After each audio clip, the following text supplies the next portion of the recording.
तुम्हाला माहिती आहे का, मुंबईपासून फक्त काही किलोमीटरवर एक असं शिवमंदिर आहे जिथे भगवान शिवाचं दर्शन घेण्यासाठी तुम्हाला जमिनीखाली उतरावं लागतं. हे मंदिर खरंच पांडवांनी एका रात्रीत बांधलं असेल का? उन्हाळा असो वा पावसाळा, या शिवलिंगाच्या पायथ्याशी सदैव पाणी वाहतं.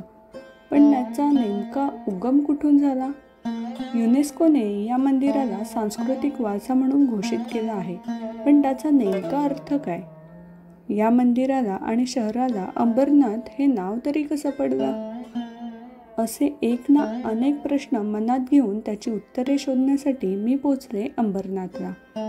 नमस्कार, चल फिरायला या यूट्यूब चॅनलवर आपले स्वागत. मुंबईवरून अंबरनाथ रेल्वे स्टेशनला पोचल्यानंतर 2 किलोमीटर अंतरावर वालधुनी नदीच्या काठावर वसले आहे हे 11व्या शतकातील हिंदू शिवमंदिर.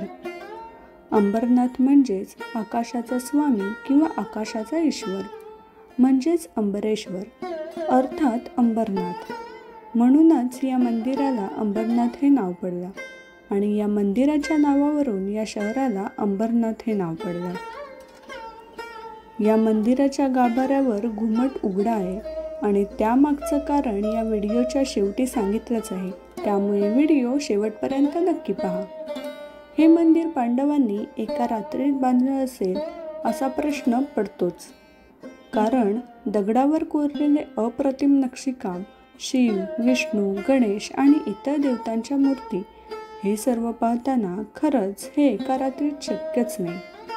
तसेच मंदिरात असलेल्या शिलालेखावरून हे मंदिर उत्तर कोकणावर राज्य करणाऱ्या शिलाहार घराण्यातील चित्तराज राजा याने 11व्या शतकात उभारण्यास प्रारंभ केला हे सिद्ध होते, पण त्यांच्या वारसदारांनी हे मंदिर पूर्ण केले. हे मंदिर अनेक गूढ गोष्टींनी भरलेलं आहे.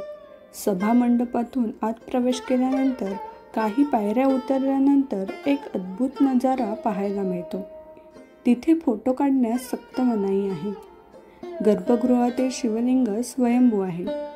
पावसाळा असो वा उन्हाळा, शिवलिंगाच्या पायथ्याशी सदैव पाणी असतं, परंतु आजपर्यंत कोणीही त्याचा उगम शोधू शकलेलं नाही. लोकांच्या मते हे पाणी पाताळातून येतं. युनेस्कोने या मंदिराला जागतिक सांस्कृतिक वारसा म्हणून घोषित केलेला आहे. याचा अर्थ ह्या मंदिरात असलेली शिल्पकला, वास्तुशैली, धार्मिक व सांस्कृतिक परंपरा इतिहासाच्या दृष्टीने अत्यंत मौल्यवान आहेत आणि त्यांचं जतन करण्यासाठी विशेष प्रयत्न करणे आवश्यक आहे. या मंदिराला घुमट नाहीये. त्याचं कारण इतिहासकारांच्या मते आक्रमणाची भीती, तर काहींच्या मते दैवी संकेत. म्हणूनच हे मंदिर आजही एक अपूर्ण पण अद्वितीय कलाकृती म्हणून उभं आहे. अंबरनाथ शिवमंदिर हे केवळ एक धार्मिक स्थळ नाही, तर इतिहास, कला आणि अध्यात्म यांचा संगम आहे. जर तुम्ही या मंदिराला अजूनही भेट दिली नसेल तर नक्की या. असेच नवनवीन व्हिडिओ पाहण्यासाठी आपल्या चॅनलला सबस्क्राईब करा.